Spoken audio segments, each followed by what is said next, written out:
Greed Island is a transitionary arc which occurs between the York New City and Chimera Ant arcs. It has a video game setting which is inspired by Togashi's own love for RPG games like Dragon Quest. This arc takes place immediately after the York New City arc as Gon, Killua, and Leorio and Kurapika go their separate ways. The arc is heavily focused around Gon and Killua, in particular how they begin to develop their nen abilities and start to learn new techniques which are developed further thanks to a new mentor that they encounter during this arc. Upon entering into the game Greed Island, Gon and Killua are tasked with collecting 100 restricted cards. In addition to training, the two of them overcome various different obstacles, as well as facing off against new antagonists which are trying to steal the cards of other players, and they just so happen to come across a antagonist from the prior parts of the story. This character surprisingly ends up helping them and plays a more supportive role during this arc, which proves that Togashi can apply a wide range of roles to his different characters, without it feeling out of the ordinary or jarring. So without further delay, let's begin my analysis of the 5th story arc of Hunter x Hunter, the Greed Island arc.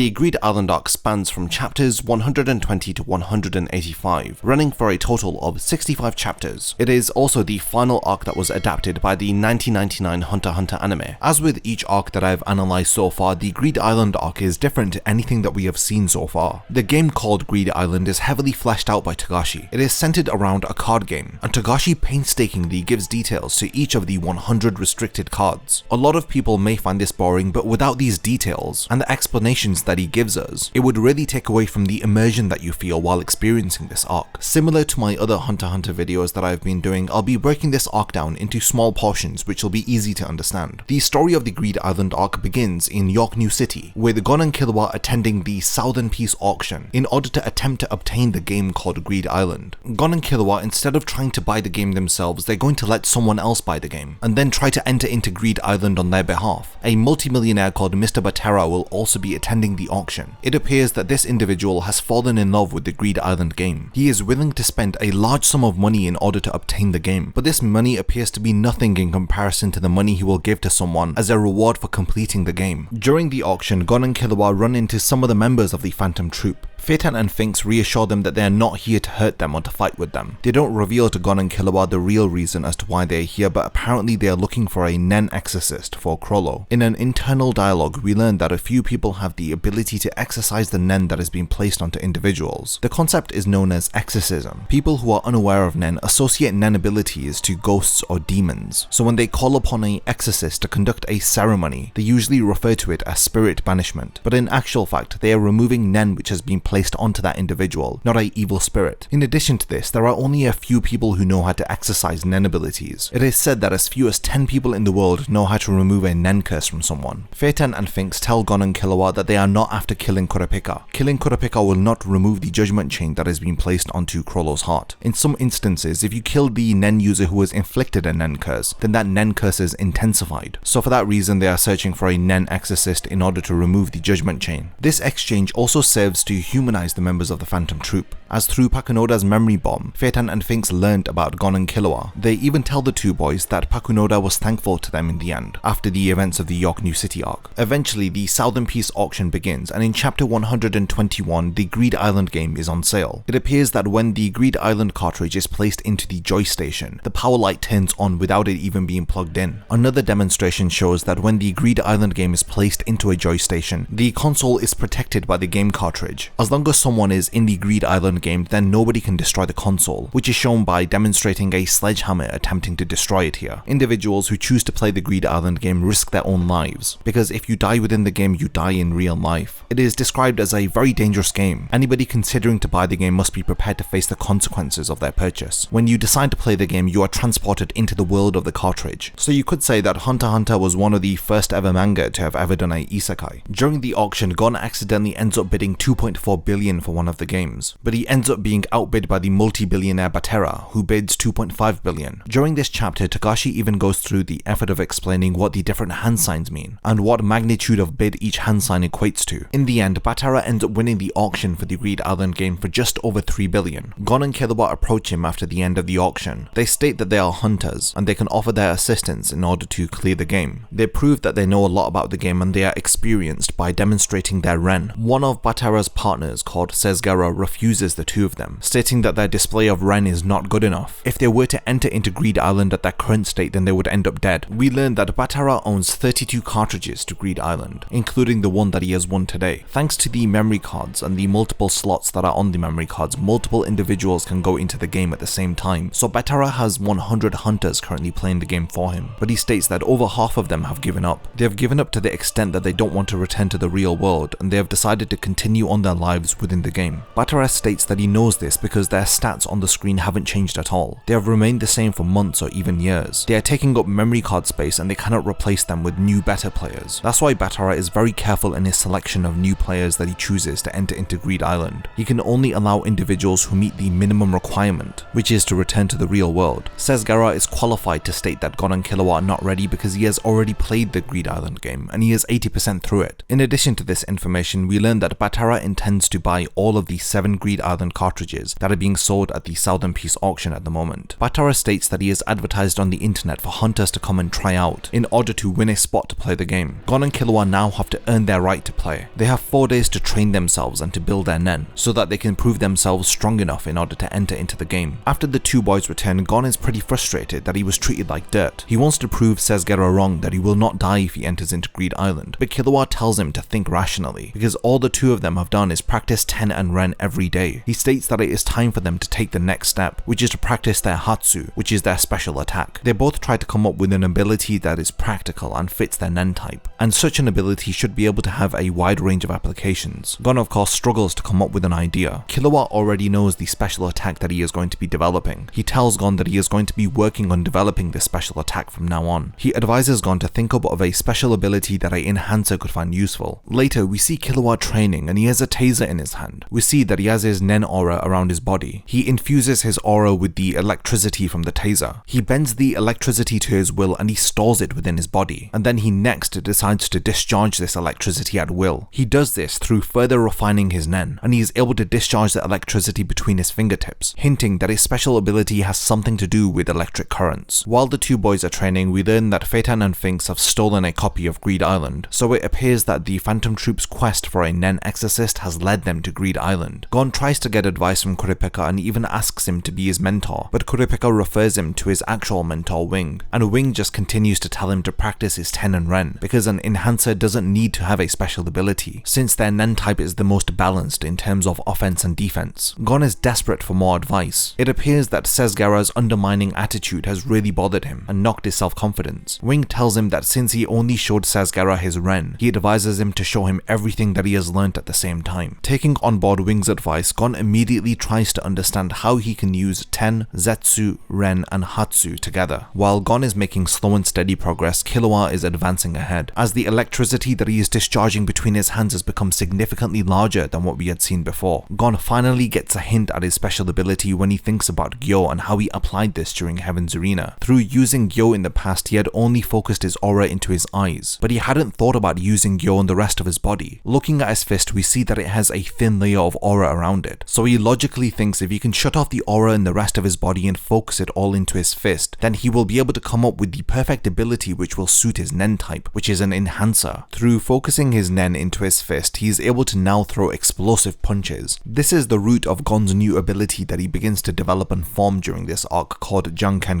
Gon and Killua both have a healthy amount of competition between them, as not only do they encourage each other, they also want to be better than each other. During their training, Batera continues to buy the copies of Greed Island. It is said that he has spent half of his net worth in this auction just to buy this game. In chapter 125, the Greed Island tryouts begin. Nen is a requirement to play the game, so individuals who are trying out to play Greed Island will be assessed on their nen ability. The pro hunter who refused Gon and Killua earlier, Sesgara, will be their judge. Only 32 people will be accepted during these tryouts, so it is essential that Gon and Killua pass here. Gon and Killua both go to the tryouts. Killua is the first to be accepted when he demonstrates demonstrates his new Nen ability. Gon is also accepted when he shows his Enhancer ability. He demonstrates his new Nen ability by punching a crater into the wall. Sesgara states that he is frightened thinking about what Gon will grow up to become. At the end of the tryouts, only 21 people successfully passed and earned the right to play Greed Island. Sesgara reveals that the reward for completing the game is 50 billion. Gon and Killua leave York New City in order to head to Batara's mansion. When they arrive at the mansion, they find loads of Joystation consoles connected to monitors, like a large LAN party is going on. Sesgara states that the games are not independent of each other and they are all interconnected. He describes Greed Island as a MMORPG, where players from all around the world interact and play within the same environment. Gon is the first one to enter into the game. He decides to use the memory card with the save file that is stored on it to go into the game. Using his Nen, he is teleported into Greed Island. When Gon first appears into the game, he is presented with a message from his father. It states that Jin along with his friends made this game. But unfortunately, if he came here thinking that he would find clues as to his father's whereabouts, then he is mistaken. The reason that he had led Gon to Greed Island was just to show off this game that he had made. His father's message to him is to enjoy the game, but Gon questions whether if his father really did want to just show off this game or if there is an alternative meaning to this. After this message, Gon is explained the rules of Greed Island. The ring that Gon is wearing that his father had left behind for him allows him to use two magic spells. The first is called Book and the second is called Gain. When Gon holds his hand out and says book, a book appears in front of him. It is said that every item that Gon obtains within the game can be turned into a card, and that card can be stored within this card binder. The aim of Greed Island is to fill the card binder with all of the numbered cards. Only the correct numbered card will be accepted into the card binder. Gon is told that there are 100 cards that he needs to go and collect, and that is the only way that he will clear the game, thus winning Batara's 50 billion reward and possibly earning the respect of his father. It is not only about finding 100 cards, it is finding 100 items and then turning them into cards. When an item is obtained, it turns into a card, and then to utilize this card, an individual needs to say gain and it will turn back into that item. The only issue is that once a card has been gained and turned back into its original self, it can never be turned back into a card again. Togashi spares no details when it comes to the rules and the mechanics of the card game, which is utilized within Greed Island. At the end of chapter 127, Gon finally steps foot onto Greed Island. He finds himself in the middle of nowhere, as he is surrounded by grass as far as the eye can see. Killua eventually enters in the game and the two of them decide to find a town, so that they can learn more information about the game. Meanwhile, we return to the Phantom Troop, as we learn that Phaeton and Finks have entered into the game, and the multi-tap accessory that they have will only allow 2 more of the spiders to enter along with Phaeton and Finks. Meanwhile, Gon and Killua find their first town called Antokiba, which is dubbed the Town of Prizes. They decide to enter into multiple contests in order to win as many prizes as they can. The first of which is a challenge set by a chef where they have to finish their food within 30 minutes and it's on the house. They also win a card each for completing the challenge, but they quickly realize that the card that they were given is practically useless. They were expecting to win a weapon card, not a useless fish, which reminds me a lot of a Magikarp from Pokemon. They quickly learn that everything in Greed Island is traded with in card form. Money from the real world is useless here. Goods are exchanged for money which comes in the form of cards. Once again, Togashi goes through great lengths by explaining the little details, even going as far as to explaining how the real world money is converted into money which can be used within Greed Island. It is quite detailed and beyond the scope of this video to be going through every little detail that Togashi mentions during this arc, but you can appreciate that he goes through the effort of making Greed Island feel like a real world which is actually lived in. We also learn that money is earned in Greed Island after defeating monsters. Gon and Killua do question why monsters would be carrying around money, but anyone who's played an RPG game like Dragon Quest can understand the inspiration behind this. In chapter 131, we get some insight into what Gon thinks about the game that his father helped to make. Jin had told Gon to just enjoy playing the game, and he had initially assumed that the game wouldn't be that difficult. We also learned that Gon wasn't afraid when he had first arrived in Greed Island. He had thought that everyone else was enjoying playing the game too, but he quickly realizes that people are killed during this game, and that's the scariest aspect about it, how other players are willing to kill one another in order to gain more cards. Killua agrees with Gon that it's not right that players should be killed for their cards. He would much rather prefer if 2 players were to put forth a card each, and whoever wins a battle gets to keep both of the cards. After this exchange, Gon shows his appreciation for Killua accompanying him, as he thanks him, and he is glad that he has a friend like Killua beside him. On top of this, he is really appreciative that he got to meet Killua, but when you take the time to study their friendship, you quickly realize that Gon is the one who has impacted Killua's life. He even states this to himself after Gon shows his appreciation for him. He says that it is him who should be thankful that he has found a friend like Gon. Gon is someone who holds no expectations from Killua. His friendship is unconditional, and through being friends with Killua, Gon has shown him the innocence of childhood, and how not everything in the world is so dark and gloomy. Through Gon's carefree attitude and his simplistic approach to life, he has in a way enlightened Killua and is gradually changing Killua's perspective on the world. While they continue to explore the town, they are followed by a little girl. Also, as a side note, if you remember that I said that Togashi was really thorough with explaining the mechanics of Greed Island, well, in chapter 132, he takes up 4 whole pages explaining how 40 different spell cards work. It is great that we get all of this additional detail, but some of these 40 spell cards we never get to see being used. Meanwhile, Gon and Killua make it to the end of a rock paper scissors tournament. They are facing off against each other and Killua ends up winning. As a reward for winning the tournament, he earns the card Sword of Truth. After winning the card, it appears that several people have started to follow Gon and Killua. The two boys prevent anyone from stealing the card that they just acquired by swapping the Sword of Truth card between each other, and even deciding to place it into a free slot instead of the specified slot for the card. This is to prevent another player from pickpocketing them, or to steal the card from its specified slot. It shows how sharp the two of them are despite not having any defensive spells to protect themselves. A lot of the people who are trying to steal the Sword of Truth from the two of them are individuals who have been trapped within Greed Island. The two of them decide that the best way to protect themselves is to acquire some defensive spell cards, so they decide to go to Masadora, which is dubbed the Town of Magic, in order to buy some spell cards. The girl who has been following them reveals herself and asks if she can accompany the two of them, but they refuse her company, stating that she will only slow them down. They judge her by her appearance and completely underestimate her, not knowing who she really is. During this, we catch up with the Phantom Troop, who begin to theorize that Greed Island is actually taking place in the real world. They begin to theorize this after realizing that they cannot use their Nen abilities within Greed Island. They recall how Phaeton and Finks were teleported into the game. Their soul didn't separate from the body and enter into the game, instead their entire body was teleported. Therefore, they conclude that Greed Island isn't actually a software to play the game. It serves its purpose to teleport an individual to an island in the real world, where Greed Island is taking place. The Phantom Troop also learn from another player that once someone clears the game, they are able to take back 3 item cards into the real world. So they conclude if Greed Island is taking place on an island in the real world, then they don't need to waste their time by clearing the entire game. They may be able to take advantage of their situation and take all 100 restricted cards back with them, instead of just 3. I really enjoy the moments when we get to cut away to the Phantom Troop and get to see what they are doing in Greed Island. Their approach is less cautious than Gon and Killua's. It is a very intriguing contrast, because the Phantom Troop have no intention of clearing the game. Their motive is entirely different to Gon and Killua's. As with all of their actions up until this point, whatever they do serves to be for the greater good of the Phantom Troop as a whole. While Gon and Killua are refraining from stealing cards from other players, the Phantom Troop don't think twice before doing this. Phaeton and Finks even state at the end of chapter 134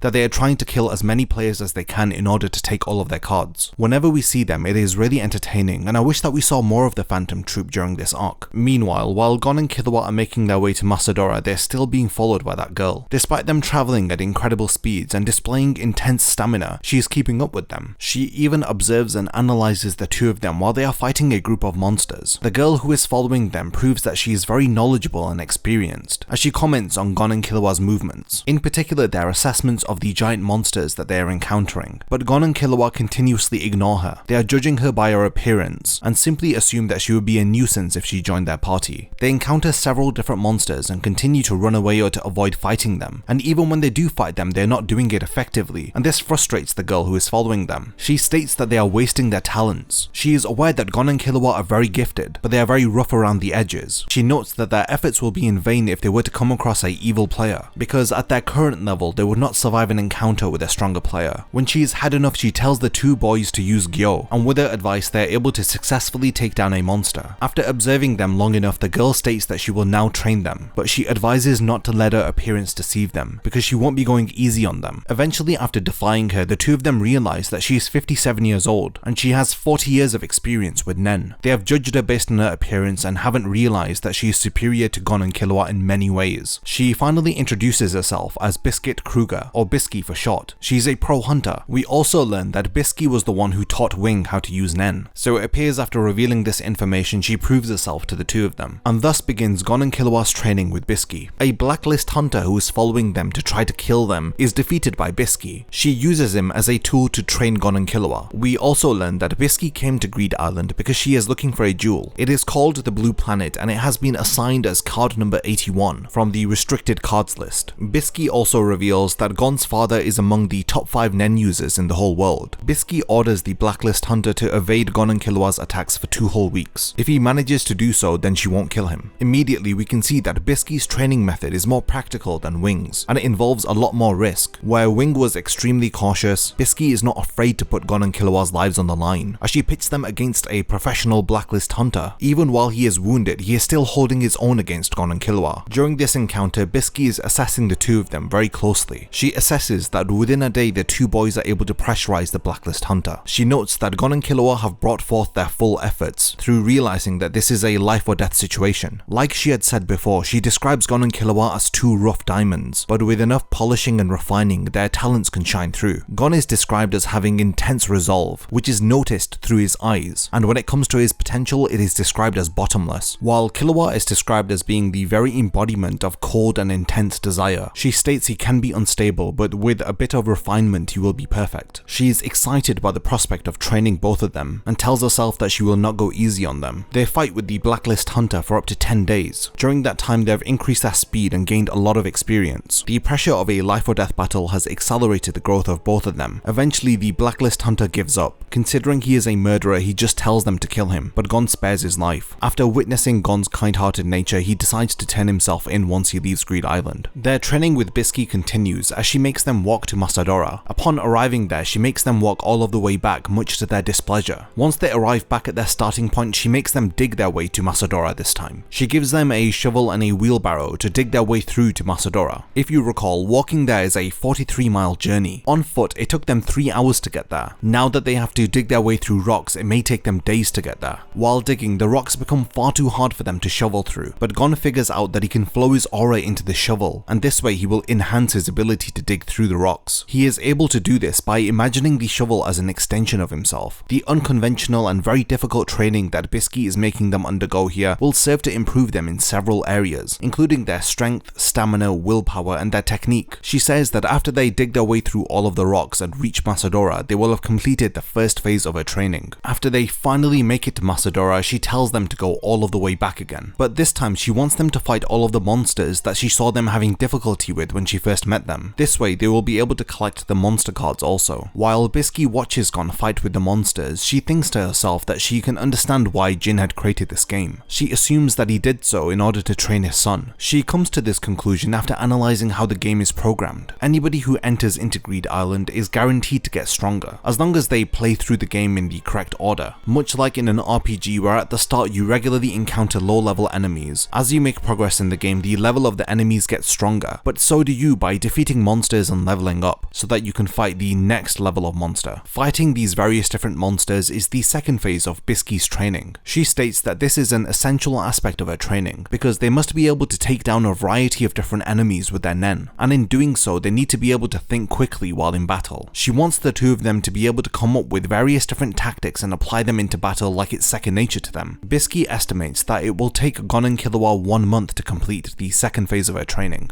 After the second phase of their training is over, Biscuit concludes that Gon is more focused and he recovers quicker, but Killua is stronger and he is better at analyzing his opponents. They have different strengths, but together they make a perfect team. Biscuit now starts the third phase of her training. Her aim is to now develop their defense. She does so by training the boy's aura. She uses a Nen ability called Ko, which focuses all of her aura into one part of her body. She ends up focusing her aura into her fist. She wants them to defend themselves with a new ability called Ken. This is a combination of Ten with Ren. It serves to hold up a defensive barrier around their body. Gon is only able to hold up his Ken for about 2 minutes against Biscuit. As with the other phases of her training, a quantitative measure is given as to when the boys will have completed this phase. She states that at minimum, if they decide to get into a fight, then they need to be able to hold Ken for at least 30 minutes, which is 15 times more than what Gon is able to do right now. After another month of training, they are finally able to hold up their Ken for 30 minutes. Biscuit now states that they are finally ready to practice real combat now. She describes Ko as focusing all of your aura into one part of your body, but she states that a better distribution of their aura is required in order to fight effectively in battle. They can change the distribution of their aura by using Gyo. Through this, they are able to effectively change the ratio between their offense and their defense, so she gives them various different ratios of distribution for their aura. Some may say that these training segments go on for far too long, but I feel like it really fleshes out the Nen system. Through their training, we are able to learn about the intricate details about Nen, and like I've said before, it only convinces me further that Nen is one of the best power systems that's ever been implemented into a shonen series. Through the training with Biscuit, you can see how well thought out this power system is. She wants them to practice these different ratios of aura distribution 3 times a day for half an hour. At the same time, she wants them to spar with each other. Initially, they spar really slowly as they are focusing on the distribution of their aura, but gradually their speed increases as we get to understand and appreciate the growth that these two characters are undergoing here. The power-ups that they are experiencing during training are so well explained, and they feel like they are well earned. It definitely is a far cry from other shonen series which just have power-ups appearing from out of nowhere. If Gon and Killua are able to spar with each other and continue their training every day for 2 months, then they will be able to reach their peak speed. After completing this portion of their training, the final phase of their training will begin next. Meanwhile, in chapter 142, the antagonist of this arc reveals himself. He betrays an alliance that is called Nyx Group. They have together collected 90 of the restricted cards. For 5 years he has patiently waited, and he reveals himself to be the bomber. He is one of the founding members of the Nyx Group, and he has planted bombs on everybody's body. He bribes the members of the Nyx Group to give them their 81 restricted cards, so that he and his 2 accomplices Sub and Bara have 90 restricted cards in total. Even after they hand over all of their cards, he doesn't keep to his promise, as he ends up killing all of the Nyx Group. Meanwhile, Gon and Killua have made phenomenal progress. Biscuit assumed that they would have taken 2 months to be sparring at their top speed, but it has only taken them 2 weeks, so now the final phase of their training will begin. The final phase of their training will focus on developing their utilization of different Nen types, in particular Nen types which are different to their own. We know that Gon is a enhancer and Killua is a transmuter, so this final portion of Biscuit's training will give the boys an understanding of the various different types of Nen. Meanwhile, the Phantom Troop, who I can't get enough of during this arc, have figured out the real world location of Greed Island, proving that their theory of Greed Island not being a real game is correct. Greed Island is indeed a private island which is not listed on any maps.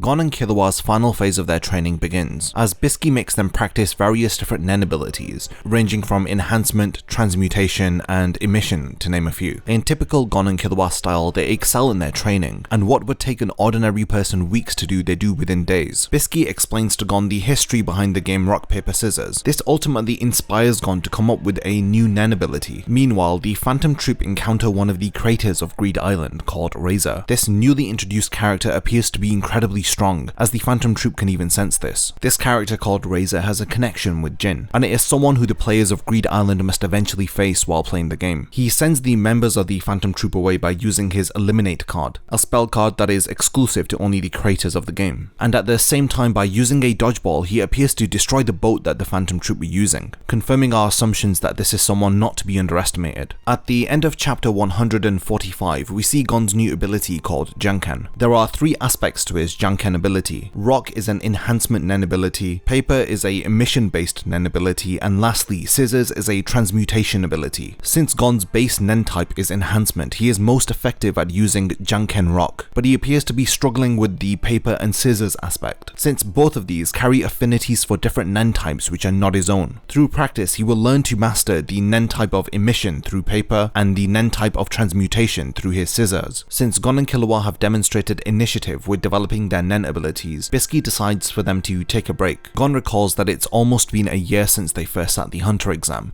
and the next Hunter exam is actually coming up, so he advises Killua to go and apply for the exam. There are 2 ways to leave Greed Island, either through obtaining a leave card or by defeating the master of the harbour. They decide to go to the harbour, and Killua easily defeats the master, and thus is able to enter into the 288th Hunter exam. While Killua is away, Gon continues his training with Biscuit, as he practices Nen types that he doesn't have a natural affinity to. While Killua is away, Gon and Biscuit learn about the betrayal of the Nyx Alliance, and how the identity of the bomber is revealed to be Genthru. Gon decides to honour the final request of the Nyx Alliance by avenging their deaths. He can only do this though by getting stronger. In chapter 148, the Hunter exam begins, and the first round is a elimination round, where the applicants are tasked to knock each other out so that the number of applicants is drastically reduced for the next round of the exam. But Killua intends to be the only person to pass this year. It takes Killua 1 hour and a half to defeat every single other applicant, thus making him the only person to pass into the second phase. Since he is the only person to have passed and all of the other applicants are knocked out and won't be waking up for another day or two, it is immediately declared that he has passed the Hunter exam. Netero is surprised by the growth that he has had in the space of 1 year. He immediately returns back to Greed Island, but the only difference is he is now an official hunter. After this break, their training with Biscuit continues. Killua also has the opportunity to go over all of the various different cards that Gon and Biscuit have bought from Masadora. He comes across the spell card called Contact, and he tells Gon to use it. This card will list all of the individuals that Gon has encountered while he has been in Greed Island. Strangely enough, someone very familiar has come across Gon. This individual is revealed to be Crollo Lusilva. This is confusing and out of the blue, since Crollo should not be able to use Nen, so he would have no way of entering into Greed Island. After hearing an explanation from Biscuit, Gon and Killua assumed that Crollo must have used a Nen Exorcist, but the Phantom Troop, who also learn of Crollo's appearance within the game, laugh it off and assume that someone is using his name as an alias. The real identity of the person who is using Crollo's name as an alias is Hisoka. He reveals himself to the members of the Phantom Troop. It appears that Crollo has hired Hisoka in order to find him a exorcist from Greed Island. In return for accomplishing this task for Crollo, he will be rewarded a battle with him after the restrictions placed upon his Nen are removed. Meanwhile, Genthru continues to ambush and steal the cards of other players. Most notably, he steals from Sesgera and his team. Sesgera, who is frustrated by Genthru and his underhanded tactics, begins to formulate a plan against him. It appears that most of the players who are committed to completing Greed Island have started to band together in teams. This occurs when Gon is contacted by Kazul. He, along with Killua and Biscuit, meet Kazul in person, along with a few other teams who have banded together to discuss Genthru and his team. They share with each other information about the cards that Genthru lacks. They decide upon acquiring and monopolizing a card called Plot of Beach, but they must go to an area called Sofrabi in order to acquire it. Upon arriving at Sofrabi, they meet a NPC who tells them that pirates have taken over, and they will begin to kill players who share any information about the card Plot of Beach. Together, the several different teams decide to go up against these pirates. We learn from the NPC that the pirates are referred to as Razor and his 14 Devils. After a brief encounter and a challenge which is easily overcome by Killua, they earn the right to meet the leader of the pirates, Razor. Razor decides that they will have a series of sports contests. It will be a best of 15. Each person is able to win 1 point, and the first team that reaches 8 points is the victor. Razor states that he will decide what sports games that they will play, and if the players are able to win, then the pirates will leave the island. Once the matches begin, the players end up losing the first 3 games. Among the participants are Biscuit and even Killua, who both are unable to win their matches. It appears that Gon and the others had purposefully forfeited all of their matches. As a result, Razor's team ends up winning with 8 points, but Gon and the others reassure them that they will be back, but only after regrouping and searching for stronger players to add to their party. This is what leads them to go and find Crollo, the individual that Gon had apparently bumped into earlier. When they teleport to Crollo's location, they discover that it is indeed Hisoka. When they ask what Hisoka is doing in Greed Island, he ends up lying to them. He doesn't want to reveal to them that he is here in order to look for a exorcist. The only thing that Hisoka is focused upon is to remove the judgment chain from Crollo's heart. He doesn't want his battle against Crollo to be postponed any longer, so for this reason he doesn't want Gon and Killua getting in their way. He instead tells them that he is here looking for Crollo. After Biscuit asks for Hisoka's assistance, he agrees to join their party. In a strange turn of events, Hisoka has now become a supportive character, and the role that he begins to play from here on out results in a very entertaining few chapters or episodes with Hisoka tagging along. This portion of the Greed Island arc where we see more of his character is definitely a highlight for me, because it is, like I have said, we see Hisoka in a totally different light. He is assisting Gon and the others, but at the same time he is lying to them and concealing his true intentions. Although by lying to them he isn't really causing them any harm, but it leads to Killua and Biscuit paying very close attention to Hisoka's subtle nuances. Very shortly after joining their party, Killua is able to deduce that Hisoka is indeed looking for an exorcist. He even deduces that Hisoka has already met up with the other members of the Phantom Troop. Killua even tries to confirm his suspicions by looking through Hisoka's binder in order to see if he has met up with the other spiders, but cunningly Hisoka conceals the names of the Phantom Troop members by using his ability Texture Surprise. While this is going on, Gon decides to recruit Sesgera into his team. So now that he is completely regrouped with Sesgera and his team members, and now even having the help of Hisoka on their side, they now decide to confront Razor and his pirates once more, with the hopes of defeating Razor and his pirates and acquiring the Plot of Beach card.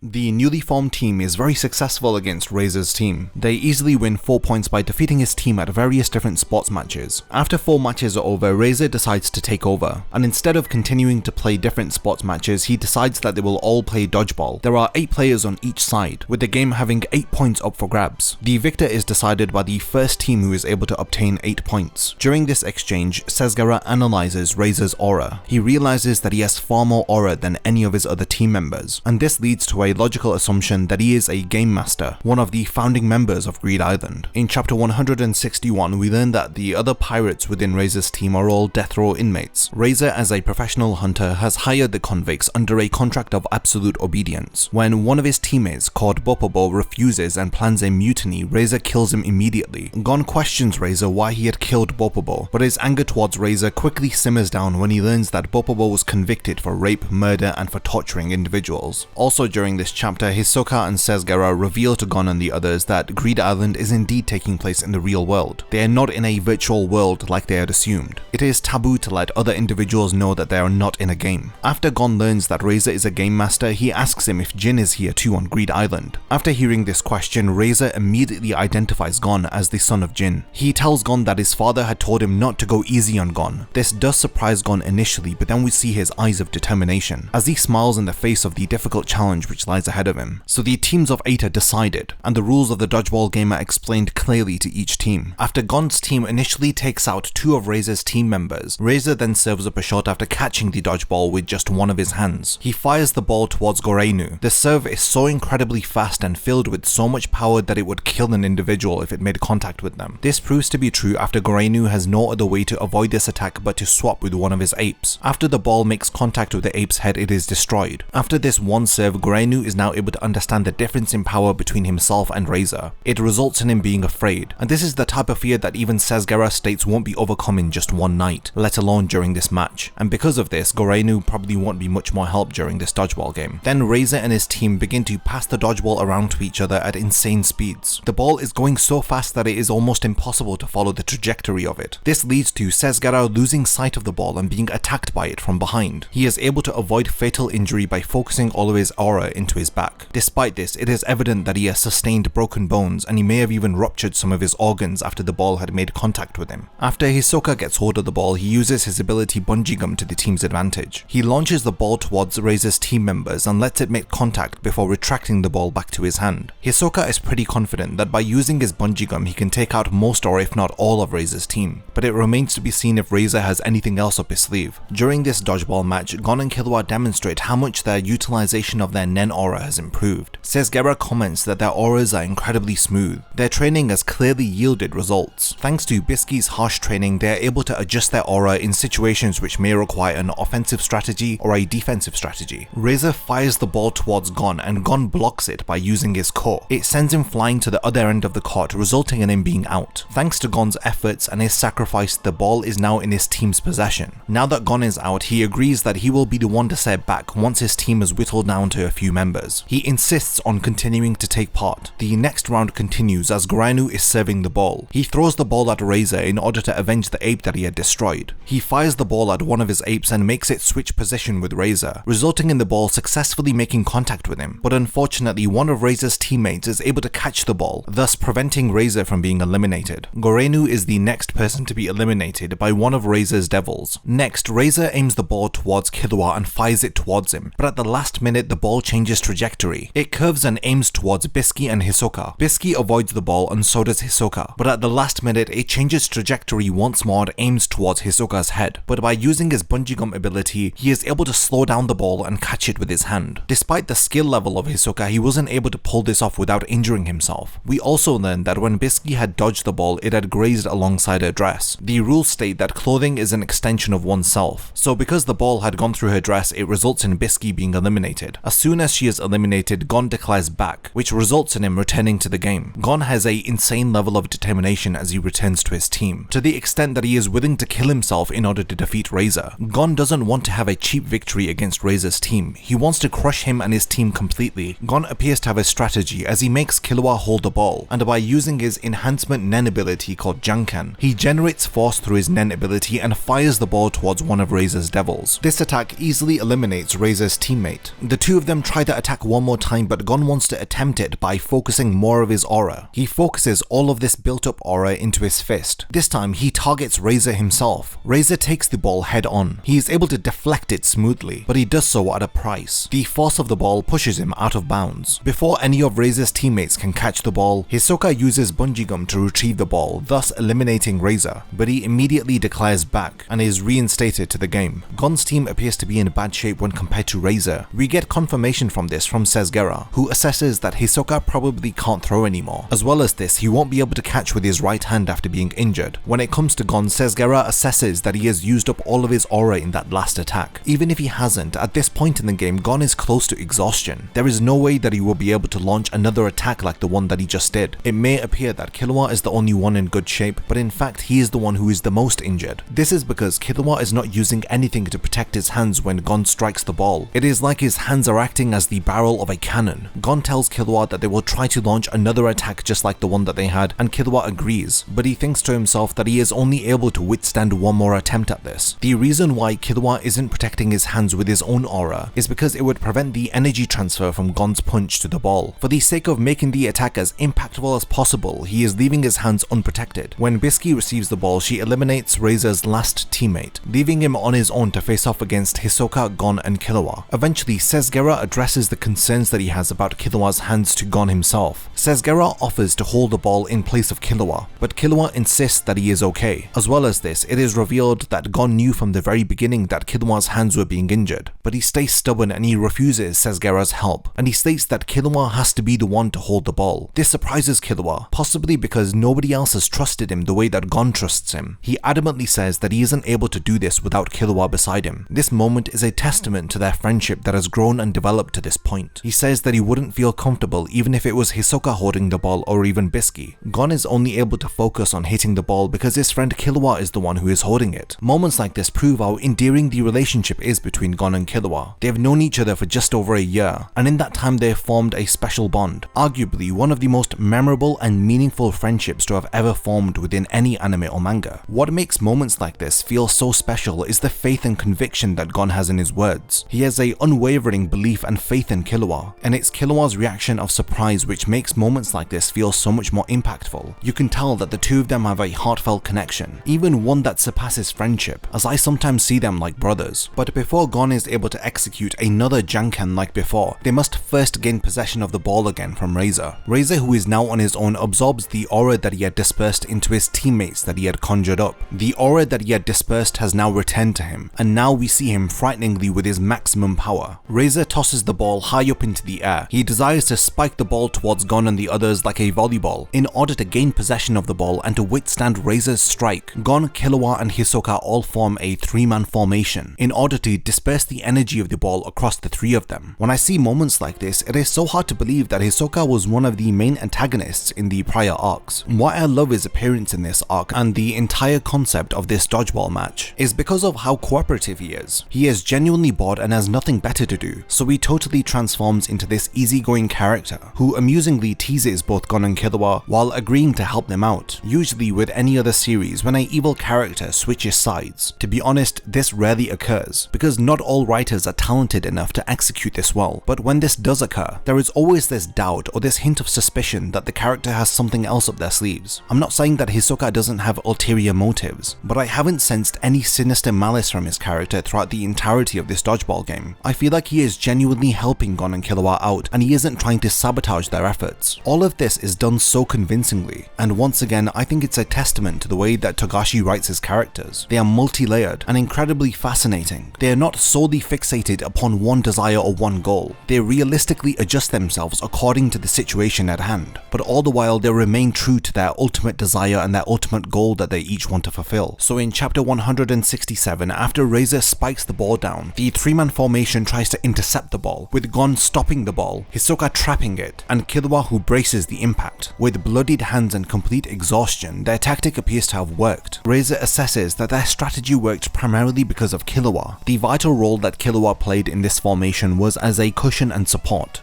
and he did so by distributing his aura. He does this in a fine balance. If his aura distribution was skewed, then they would have been crushed by the impact of Razor's attack. At the same time as cushioning the impact of the ball, he had to distribute enough aura into his leg legs. This ensured that the three of them didn't lose balance, and as a result would have been sent flying out of bounds. Biscuit even comments that Killua's current level she had reached when she was in her 20s. Undeterred by them gaining possession of the ball, Reza is still convinced that he can win the match. All he has to do is gain back possession of the ball after Gon strikes it, but he needs to do this without going out of bounds. Gon, who is determined to prove himself, summons more aura. They had thought that his prior strike was gone at its full potential, but he proves this not to be true. He unleashes an incredible amount of aura, which surprises both Reza and Sesgera. Just like Wing in the Heaven's Arena arc, Reza describes Gon as a monster. He is convinced that Jin can be proud even at Gon's current level of power. It is evident that he is the son of one of the greatest hunters in history. His innate talent and his limitless potential is evident. He focuses all of his aura into his fist for one final strike. Killua holds the ball determined and knowing that Gon is going to strike the ball with everything that he has got. Putting all of his energy into this final strike, he fires the ball towards Reza. Reza braces the impact of the attack and bumps it back towards Gon's direction, but at the same time he is being pushed back by the force of Gon's strike. Before Gon can be hit by the rebounded ball, he collapses out of exhaustion. Hisoka, who wants to honor Gon's request of a flawless victory, decides to use his bungee gum. His bungee gum absorbs the force of the rebounded ball, which results in several of his fingers breaking. His bungee gum acts like a rubber slingshot as it fires the ball back towards Reza's direction. Reza tries to bump the ball back, but because of Hisoka's bungee gum, the ball sticks to him and he feels the full force of the strike. This results in him being pushed all the way back until he is out of bounds. Thanks to Hisoka's broken fingers, Gon's limitless aura, and Killua, who literally sacrifices his own hands, they are finally declared as the victors, as Reza has been completely eliminated, fulfilling Gon's wish of a flawless victory. At the end of the dodgeball match, Reza tells Gon that Jin is not on Greed Island and he doesn't know his location, but he wishes that he does find him one day. Hisoka ends up leaving them after the dodgeball match, and he reveals that he was lying to them and he did indeed know about spell cards. Not too long after, Genthru ends up calling Sesgera and demands that they hand over the Plot of Beach card. He also reveals that he has killed their former teammates who had accompanied them during their first encounter with Reza when they purposefully failed. This admission angers Gon. It results in Gon challenging Genthru to a battle. Genthru is more than happy to fight Gon, but he wants to after he takes down Sesgera because he believes he has the Plot of Beach card, but he doesn't know that Gon has the original while the others have copies. In order for Gon and the others to come up with a plan to defeat Genthru, Sesgera agrees to buy them some time. Sesgera reprimands Gon for being selfish and reckless. If Genthru and his team were to have come to Gon's location right now, then there is no doubt that Killua would have been easily defeated, as well as Gon himself, since he has used up all of his aura during his dodgeball match with Reza. Sesgera tells him through his impulsive response not only has he put his own life in danger, but the life of his friend Killua in danger too. Sesgera suggests that he is going to buy them as much time as he can in order for them to heal their injuries. For them to obtain all 100 restricted cards, they cannot avoid a fight with Genthru. He admits that Gon is the only one with a chance to defeat him. They come to an arrangement where Sesgera will hold off Genthru for up to 3 weeks. In this short period of time, Killua will have to recover and heal his hands, as well as coming up with a surefire way to defeat Genthru and his team. Sesgera reminds Gon that Genthru is not to be underestimated. He has killed over 50 players so far. The only way to defeat his father's game Greed Island is to defeat Genthru, so just as one challenge ends, another one begins. They have 3 weeks to prepare and train. Biscuit orders that Killua is to focus on healing and to come up with a strategy, while Gon is to continue practicing and training with her. She tells Gon that he needs to practice to the point that he can avoid Genthru's ability called Little Flower. Meanwhile, Hisoka meets back up with the other members of the Phantom Troop as they have found the location of an exorcist. He also meets a new member of the Spiders who just so happens to be Killua's sister. The members of the Phantom Troop leave Hisoka with negotiating with the exorcist. He is going through all of these lengths in order to fight with Crollo. The exorcist that they have found is Abengane, who had demonstrated his exorcism abilities by releasing himself of the countdown bomb that Genthru placed onto him. Sesgera and his team, in order to buy time, confront Genthru head on. At the same time, Gon is continuing his training with Biscuit. In order to come up with a new Nen ability, she makes Gon practice his Nen emission. She makes him do a handstand and to propel his body off of the ground by using his Nen. Currently, the level that Biscuit had taught Gon and Killua was only up to level 1, but Nen emission during a handstand is a level 5 training technique. It is a risk to make Gon learn this, because if he doesn't accomplish this within 3 weeks, then their borrowed time will be wasted. She states that he needs to practice his Nen emission in order to stand a chance against Genthru. Through his training, he needs to be able to develop a strong enough weapon which can knock an enemy back by a few feet. Sesgera is using a hit and run strategy. He and his team are using magnetic force or a company to teleport to Genthru's location, and and to attack him and then teleport away. This leads to Genthru taking even more underhanded tactics, as he starts to beat up other players and forces them to collect cards for him, and he even starts to murder other players for their cards. Meanwhile, 10 days have already passed and Gon has made no progress with his training. It appears that the level 5 training that he is undertaking is incredibly difficult. As long as Sesgara holds up to his end of the deal, then they have another 10 days to train. While he continues his training, Killua along with Biscuit begin to formulate their plan to defeat Genthru. After acquiring 48 accompany cards, Genthru and his team now have more than the 45 equivalents of accompany, return and magnetic force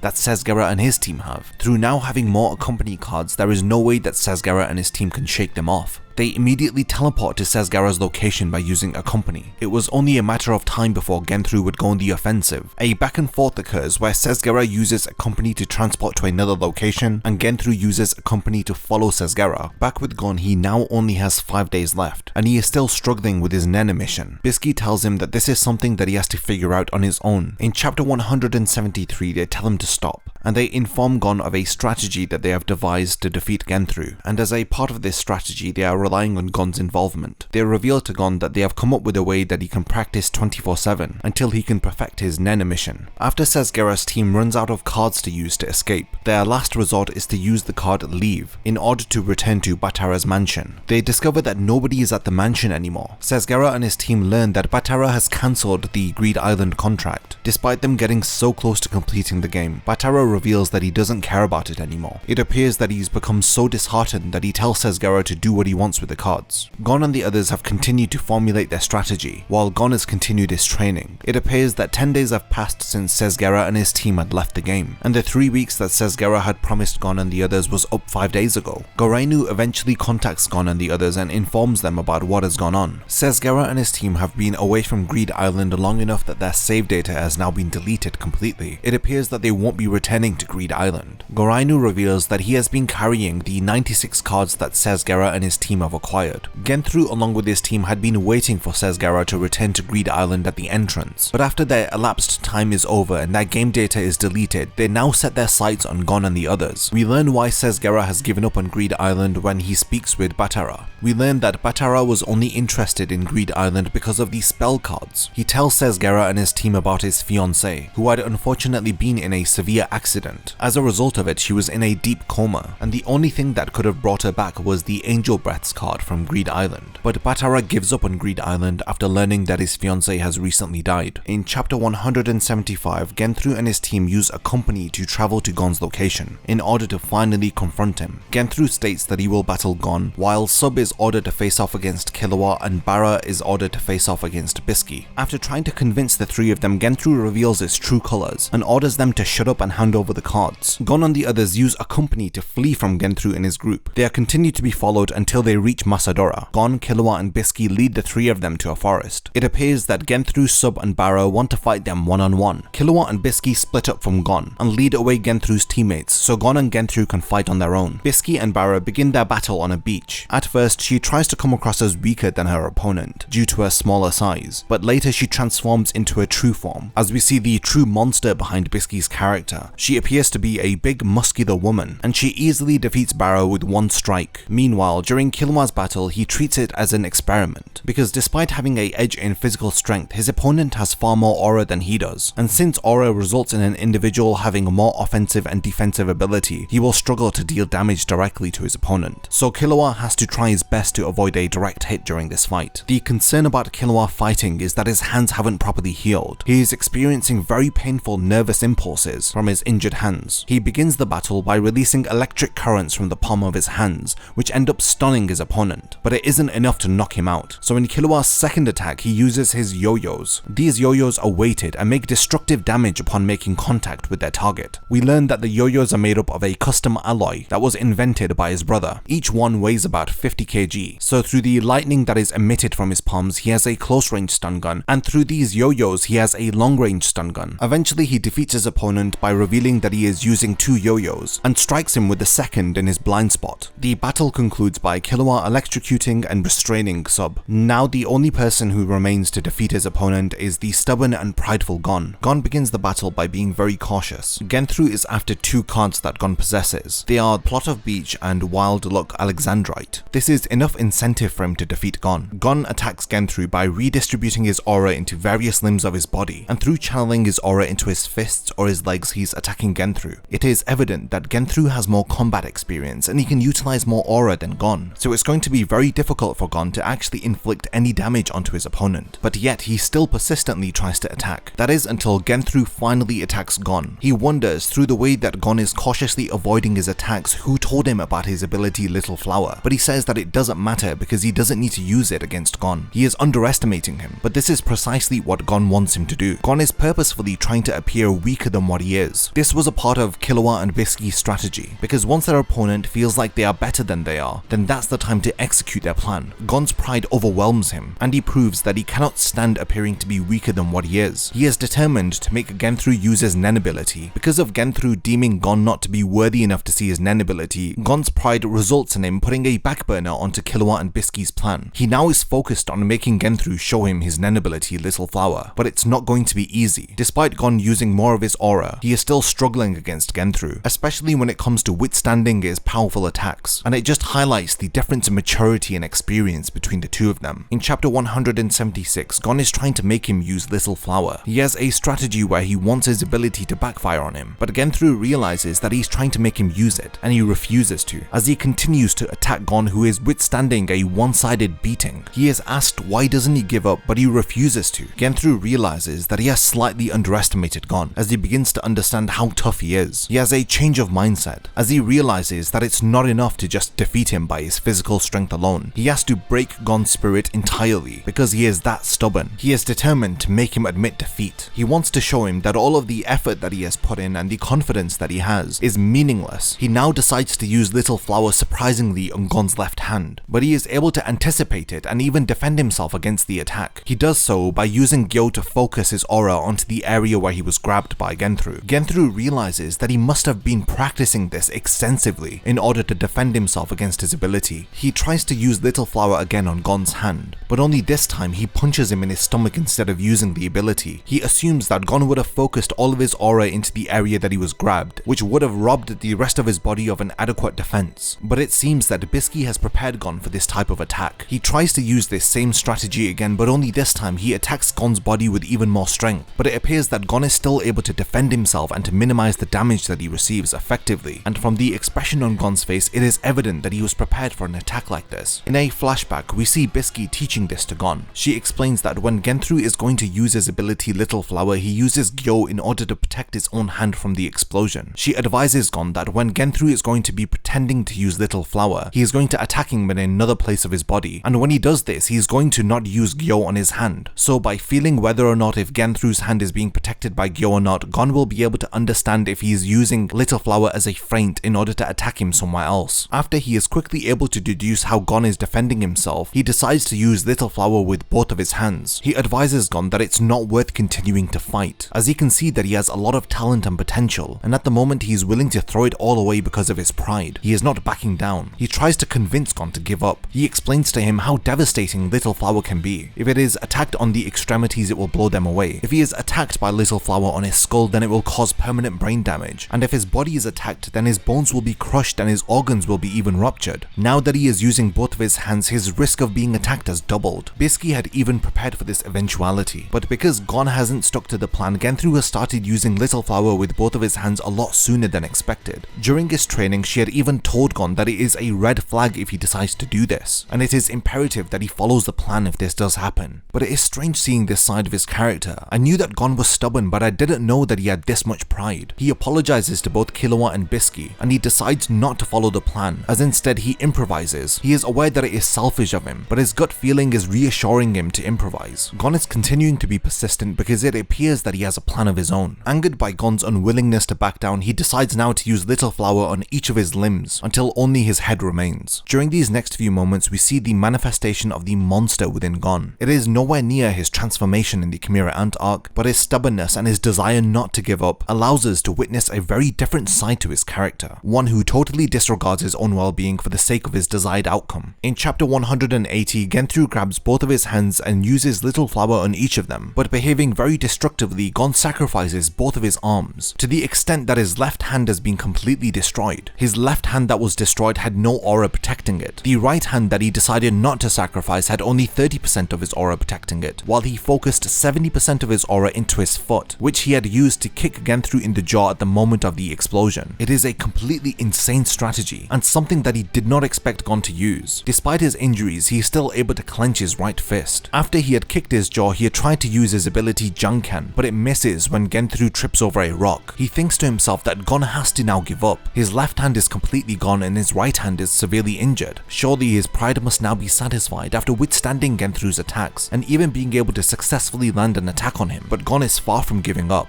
After Genthru crushes Gon's throat, Gon transforms one of his cards into gasoline and soaks Genthru with it. This will now prevent him from using little flour. In chapter 181, their battle finally concludes. He tries to use his ability called Countdown on Gon, but before he can, Gon uses his ability Janken in order to strike the ground. This results in the two of them falling into a pit. Gon then uses a card to summon a rock to fall onto Genthru. Genthru is able to avoid the rock, but he is trapped in a tight spot. Gon takes advantage of this situation in order to fire a Janken that Genthru cannot avoid. Understanding that he has no way to avoid this attack, he pleads to Gon that he gives up, but Gon is merciless and decides to attack him with it anyway. His stubbornness and his determination pulls through as he has now defeated Genthru. After Gon meets back up with Killua and Biscuit, they tie the three bombers up, and they take all of their cards. Biscuit uses the card Angel's Breath in order to heal Gon's hands and his throat, and anything else that's wrong with him. In chapter 182, Gon and his team finally have 99 cards, but the card numbered 0 remains. After the 99 cards are obtained, an announcement is made that a quiz will be held, and the winner of the quiz will win card number 0. Gon ends up winning the quiz after scoring 87 out of 100. He has finally obtained all 100 cards. In chapter 183, we see Hisoka securing a deal with the Exorcist. Abengain releases himself from Genthru's countdown. He then travels to Hisoka's location. He desires to return with him to the real world in order to make a small fortune by performing an exorcism on Chrollo. Meanwhile, Gon, Killua and Biscuit arrive at Greed Island Castle, which is located in the town Limero. They meet two game makers called List and Duan. A lot of people draw the comparison between Duan and Togashi, especially after an image of Togashi playing Dragon Quest in a very messy room was circulated online, and it appears that he has reproduced this photograph in art form through Duan's character. Gon unfortunately learns that Jin isn't on the island, nor is he in the castle. It is revealed that after all 100 cards are obtained, an individual can return to the real world with 3 cards of their choosing. It is revealed that Jin was the lead designer of Greed Island. He had created the game with 11 of his other friends. After hearing a few stories about Jin, Gon and the others decide on the 3 cards that they want to return to the real world with. They decide on Blue Planet, Paladin's Necklace, and Plot of Beach. After a parade celebrating their success, they return to the real world. It appears that Gon and Killua had a strategy for picking Paladin's Necklace and Plot of Beach. Gon materializes the Paladin's Necklace and uses it to transform the Plot of Beach card into an accompany card. Gon does this because when he first arrived on Greed Island, the first person that he had met in the game wasn't Gorenu. It was someone else that he hadn't seen before. The name as it appears in the book is spelled as N-I-G-G, but he realized this rearranged is his father's name, Jin. It is a clever anagram, so he assumes that his father must have brought him to Greed Island when he was just a baby. Gon and Killua thank Biscuit for all of her training and bid her farewell, as they use the accompany card to travel to Gon's father's location. Upon arriving there, they see a mysterious silhouetted figure, which is shockingly revealed to be Kite, the first professional hunter that we briefly had seen in the series 185 chapters ago. It appears that Jin had tricked Gon to travel to Kite's location. Gon and Killua begin to share with Kite about their journey up until this point. While this is going on, we see a rare glimpse of Jin speaking to one of the game masters. He states that Gon has weakness because he has his friend Killua with him all of the time and he doesn't want to meet him like this. He would consider seeing him if he had come by himself. Jin had specifically requested that if Gon had used the card Magnetic Force, it would have come to his location, but if he had used the card Accompany and traveled with Killua, it would have transported him to Kite's location. After speaking with Kite, he reveals to Gon that he has already found Jin. He offers to tell Gon the location of his father, but Gon refuses because he wants to look for him himself. And thus, at the end of chapter 185, the Greed Island arc concludes, and the story immediately continues onto the Chimera Ant arc. Like I mentioned at the start of this video, this arc has a totally different setting than any other arc that we have seen up until this point. I found it fascinating seeing the characters going through a video game setting. I found it interesting seeing Gon and Killua Killua progressed through the game, as well as seeing how much they have actually progressed and developed as characters from the beginning to the end of the game. There are a lot of highlights for me when it comes to the Greed Island arc. I'd spoken about how much I enjoyed Hisoka's involvement. In addition to him deciding to help Gon and the others, I loved that he had some interactions with the members of the Phantom Troop. It is always a treat to see his character. Without him, the dodgeball game that they play against Razor would not have felt the same. Speaking of which, the dodgeball game was one of my highlights of this arc. We get to see how close Gon and Killua are as friends, to the point that we see the lengths that Killua will go to in order to assist his friend Gon. In addition to this, we see how much Gon now relies upon Killua to be there for him, and what makes this even more memorable is seeing the two characters interacting and working together with Hisoka. In the previous arcs, the characters have been trained by Wing. In this arc, we see them being trained by Wing's teacher Biscuit. Biscuit is another character who upon first inspection we don't really think much of, but she just so happens to be one of the strongest characters that we have come across up until this point. Evidently, Togashi enjoys deceiving us through the appearances of his characters. Who would have assumed that Biscuit would have been this powerful, and she would easily take the title of the strongest female within Hunter x Hunter? I found that Greed Island and the whole concept of the game was very original. It is very clear that Togashi was heavily inspired by the RPG genre of games while he was writing this arc, but he was able to implement it successfully in this manga arc. This arc is very divisive, as some people believe that it went on for far too long, or it was just very different to what they have seen up until this point. But I don't really see these things as being weaknesses. I think that Togashi is just experimenting with his story and taking risks with it. I don't think that everything about the Greed Island arc is perfect, but I believe that it certainly holds up as an excellent story arc. However, there are some issues that I do have with it, and these problems stem from the antagonist of the arc, Genthru. When he is compared to the other antagonists of Hunter x Hunter like Hisoka, Chrollo, or even Meruem, it is clear that he is not as memorable in terms of his design or his motive. Now, it's not to say that his actions weren't deplorable, it's just I don't think that he came across as being as menacing as he could have been. Even before coming to this arc, it was very hard to remember who the villain of the Greed Island arc was. I do wish that Genthru and his team of bombers received more character development. I would have loved to learn more about their backstory, and seeing them fleshed out as individuals. This would have made Genthru and his team come across as more memorable. Instead, before I had gone through the entire Greed Island arc for this video, I had felt that Razor had played the role of an antagonist better than Genthru had. As an antagonistic force, he perfectly challenged Gon as a character. Genthru had challenged Gon in his own unique way, but I felt that the match with Razor was very unique. Their encounter fitted the unique setting of Greed Island, as they faced off against Razor during a dodgeball match which felt like a back and forth battle. I felt like that encounter was suitable for this arc because it is unlike anything that I have seen within Hunter x Hunter or in any other shonen battle manga. Momentarily, I thought that I was reading a sports manga. Another compliment for the Greed Island arc is watching Gon and Killua progress through their training. You can see them convincingly get stronger through each phase of their training. Despite them making immense progress, it is still evident that they have a long way to go, because when it comes to pure strength and power, Genthru was stronger than Gon, but Gon was able to defeat him by outsmarting him through improvising his own strategy to defeat him. It is factors like that that make the series feel so unpredictable. Even if one character is vastly stronger than the other, the outcome is not guaranteed to favor the individual who is stronger. This arc once again builds upon the Nen power system, as we learn about aura distribution to different parts of the body, and how this can benefit an individual through an offensive or defensive strategy. It explains more about the power system, but in a simplified way that doesn't make it feel complicated or contrived. Each additional point that we learn about Nen is implemented within the battles which occur later on. Like after Biscuit teaches Gon and Killua about aura distribution, Gon perfectly implements this and solidifies the concept to us during his battle against Genthru, when he had distributed 70% of his aura into his foot and 30% of his aura into his right hand. Leaving his left hand unprotected, it was blown off. This singular moment teaches us about the effectiveness of aura distribution in terms of defense by Gon protecting his right hand, and the effectiveness of aura distribution in offense through Gon kicking Genthru in the jaw with his foot, which has 70% of his aura distributed to it. And to wrap up my thoughts on this arc, I would have loved to have seen more of the Phantom Troop, because their brief encounters were very memorable and enjoyable to see. But at the same time, this arc does wrap up with a few unanswered plot threads, which entice you to continue the story. An example of these unanswered plot threads include Hisoka making a deal with the Nen Exorcist and taking him to the real world in order to exorcise Kurapika's judgment chain that has been placed onto Chrollo's heart. We learn that Hisoka is going through all of these lengths in order to battle against Chrollo, so it remains to be seen if Chrollo will be exorcised of Kurapika's Nen, and if he is, then we have Chrollo versus Hisoka to look forward to. In addition to this, during the Greed Island arc, we get the first ever glimpse of Jin during the present timeline of the Hunter x Hunter story. Gon's desire to find his father continues, as at the end of the Greed Island arc he was incredibly close to achieving his goal, but for now it remains as an unanswered plot thread. And of course, the biggest unanswered plot thread at the end of the Greed Island arc is in regards to a mysterious creature which just washed up onto a beach, and how this coincides with the reintroduction of Kite into the series, a character who I'd personally wanted to see again ever since his first appearance in the first chapter. The Chimera Ant arc remains as my favourite Hunter x Hunter story arc, and it is for that reason that I have already extensively covered the Chimera Ant arc in an earlier video. The next video that I'll be uploading will be a sequel to that Chimera Ant arc video, so I highly recommend you watch the first Chimera Ant arc video that I have done before watching the sequel that I'll be uploading next week. In the first video, I heavily focused upon Gon and Killua's friendship, as well as trying to understand and even humanize Meruem as a villain. So if you enjoyed this video series, then definitely watch that older video before my next upload.